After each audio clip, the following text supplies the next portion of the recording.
வணக்கம். இதை விட இந்த செய்தி ரொம்ப முக்கியமானது.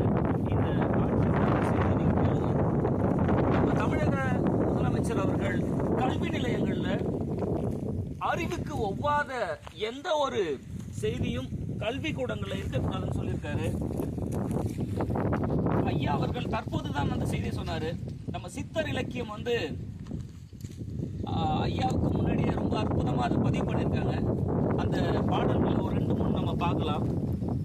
ஓடி ஓடி ஓடி ஓடி உட்கலந்த சோதியை நாடி நாடி நாடி நாடி நாட்களும் கழிந்து போய் வாடி வாடி வாடி வாடி எண்ணிறந்த மாந்தர்கள் கோடி கோடி கோடி கோடி எண்ணிறந்த கோடி கோடி பறைச்சி யாவதேதடா பணத்தி யாவதேதடா இறைச்சி தோல் எலும்பிலே இலக்கமிட்டு இருக்குதோ பறைச்சி போகும் வேறதோ பணத்தி போகும் வேறதோ பறைச்சி பணத்தி இருவரும் பகுந்து பாரு உம்முள்ளே சாத்திரத்தை ஓதுகின்ற சட்டநாத பட்டரே வேத்திரைப்பு வந்து போது வேதம் வந்ததோமோ நட்டக்கல்லை தெய்வம் என்று 4 புட்பம் சாத்தியே சுத்தி சுத்தி முணு முணுமென சொல்லு மந்திரம் ஏதடா நட்டக்கல்லும் பேசுமோ நாதன் உள் இருக்கையிலே சுட்ட சட்டி சட்டமும் தனிச்சுவை எறியுமோ.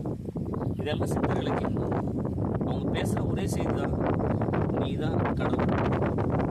நீ கடவுளை தேடி கடவுளுக்குன்ற பேர்ல நிறைய தப்பான விஷயங்களை பண்ற.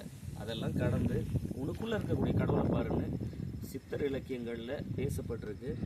இப்போ அண்மையில நம்ம கல்வி சீர்திருத்தத்துல அறிவுக்கு ஒவ்வாதவைகளை செய்யக்கூடாதுன்னு நேற்றைய செய்தியில தான் நமக்கு வந்திருக்கு.